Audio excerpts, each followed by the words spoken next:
A day after Cynthia travelled to the neighbouring village to write her WAEC exams, Amara and Ndidi travelled to the same village to carry out their evil plot. Before Amara travelled to the neighbouring village, she went to see a powerful native doctor in their village for a powerful charm to harm Cynthia. "Good afternoon, Baba," Amara greeted the native doctor as soon as she entered the shrine. The native doctor was a skinny, bald man in his late 60s. "Good afternoon, my daughter. What brings you before the great gods?" the native doctor asked. "Baba, I came here because my daughter has decided to bite the hands that fed her," Amara lied. "I don't understand you. Can you explain better?" the native doctor asked.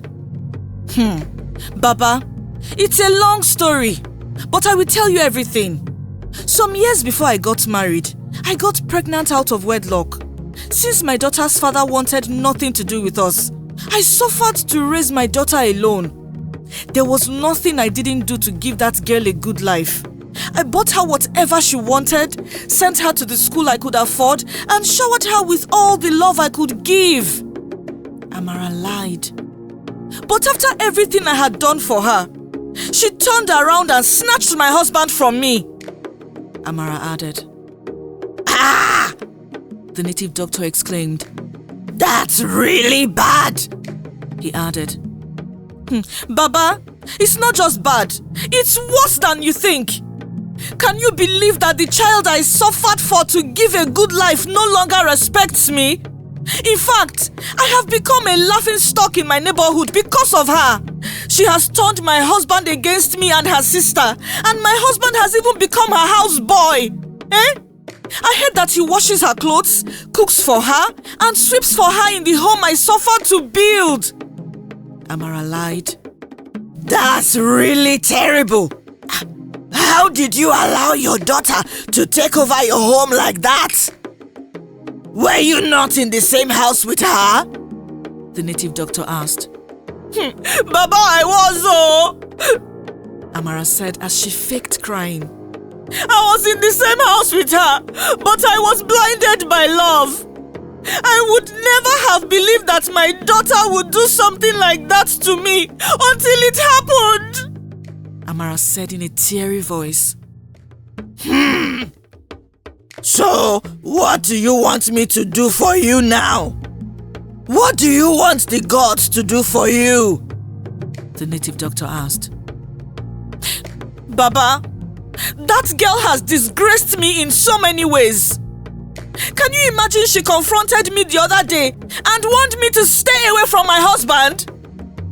As if that was not enough, she beat me up. She beat the woman that gave birth to her." Amara lied. "How could she do a thing like that? Doesn't she know that it's taboo for a child to beat her mother?" the native doctor said. "Tell me whatever you want me to do to her, and I will do it. She is not a good child and does not deserve any mercy," he added. "Baba, I want her to die. I know that if she had her way, she would have killed me, so I want her out of my way. I didn't even tell you that she tried to kill her sister, but her plan did not work," Amara said. "You want to kill your own daughter? I think that's too extreme," the native doctor said.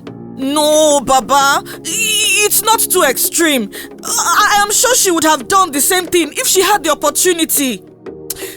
That girl is very wicked, It's because you don't know how," Amara said. "All right, there's no problem. You are her mother, and if that is what you want, I will make a charm for you. After all, our people say that a fly that doesn't stay in one place will end up in the grave," the native doctor said.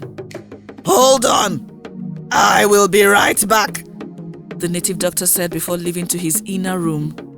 While the native doctor was away, Amara smiled and prayed that the native doctor wouldn't find out that she was lying. "This is what you will use on her. the native doctor said as he handed Amara a small charm wrapped in red cloth. How do I use it? Amara asked. It's simple.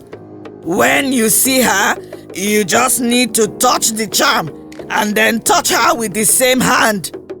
Make sure you do not touch anyone else with that hand after you touch the charm. If you do, the person will die. The native doctor warned her. Okay, Baba. Thank you very much. I will do as you have said. I need to teach this girl a lesson so in her next life, she will not disrespect her mother, Amara said. There's no problem. You can do whatever you wish, the native doctor said. Since Amara did not want Ndidi to know that she had gone to see a native doctor, she hid the charm in her clothes and carried the bag on their way to the neighboring village. Actually, Amara had told Ndidi they were going to the neighboring village to beat up Cynthia so she wouldn't be able to write her exams in great shape. She didn't mention anything about collecting a charm from a native doctor. After a day of Amara and Ndidi traveling by foot, they arrived at the neighboring village. Luckily for Amara, she had an old friend who lived there, so she squatted with her friend. Amara, if you say that your first daughter is in this village, why don't you go and stay with her? Amara's friend asked. That evening, Amara, her friend and Ndidi were having dinner together outside the house. It was a small one-bedroom apartment, but it was big enough to accommodate the three of them. My friend, I already told you that Cynthia is preparing for her exams tomorrow. If we go there, we will disturb her.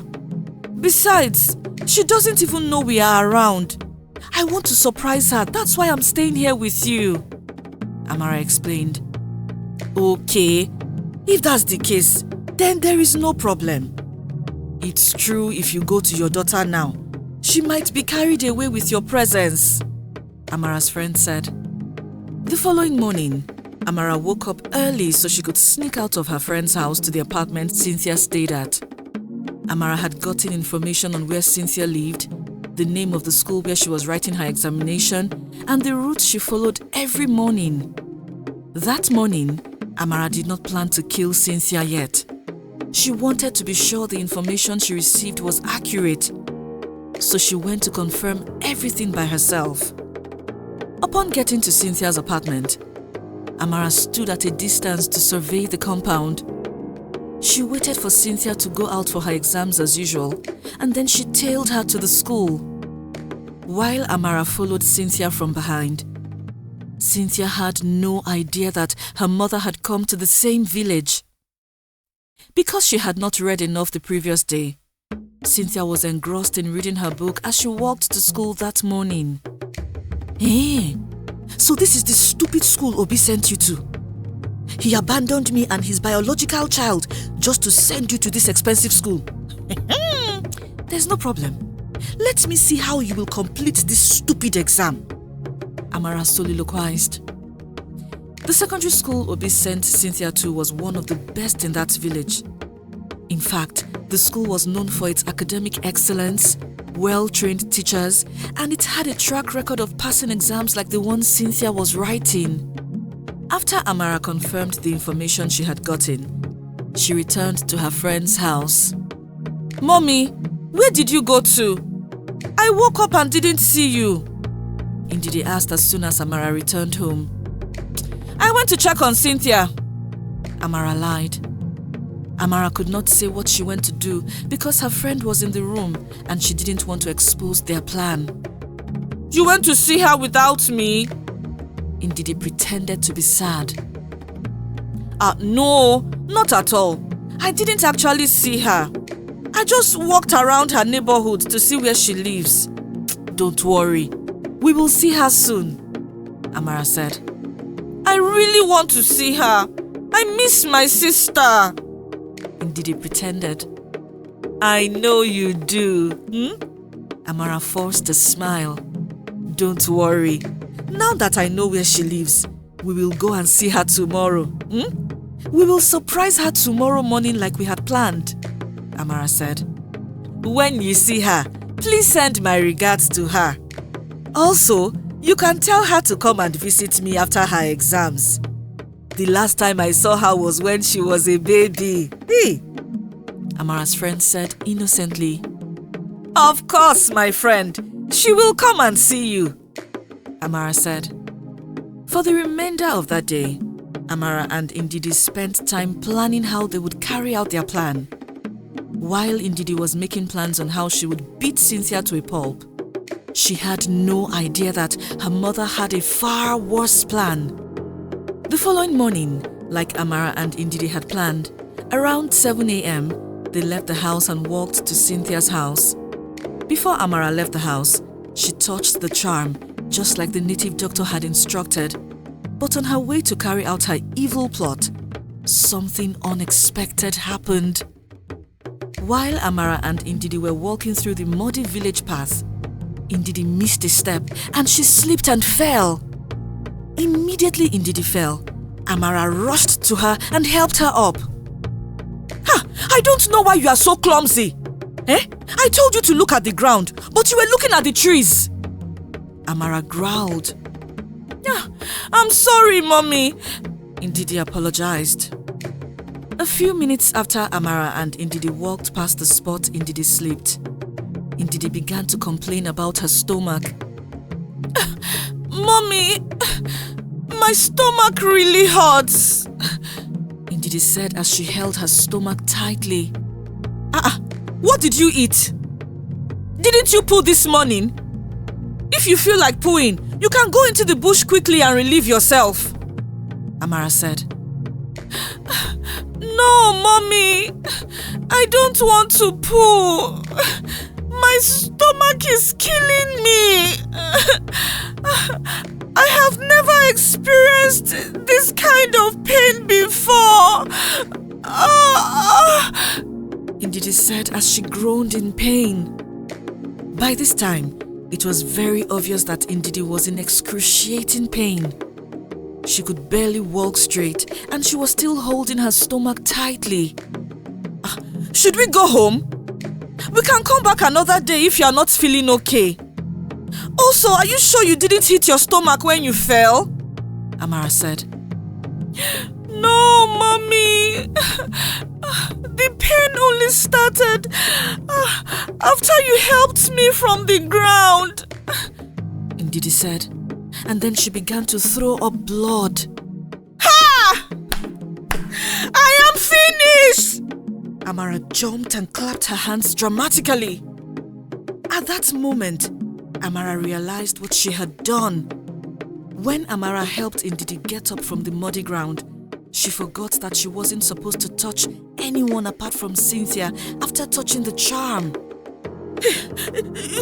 Does it still hurt? Amara asked in a shaky voice, but Ndidi could barely speak. Her entire mouth was covered with blood and her legs could no longer carry her body, so she fell to the ground. Hey! Please help me! Somebody help me! I have killed my only daughter! Amara screamed. Luckily for Amara, there were some farmers who were heading to their farm.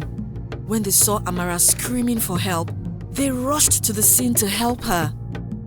Madam, what is the problem? One of the farmers asked. It's my daughter! Oh! It's Ndidi! We were going out this morning and she began to complain of stomach pain! Amara said in a teary voice while holding Ndidi's lifeless body. What did she eat? Are you sure she didn't eat anything poisonous? Another farmer asked. No, not at all, oh! I killed her! I wanted to touch her half-sister with a charm, oh! But I mistakenly touched her! Amara said. You killed your daughter? The farmers exclaimed. Then you will not go scot-free!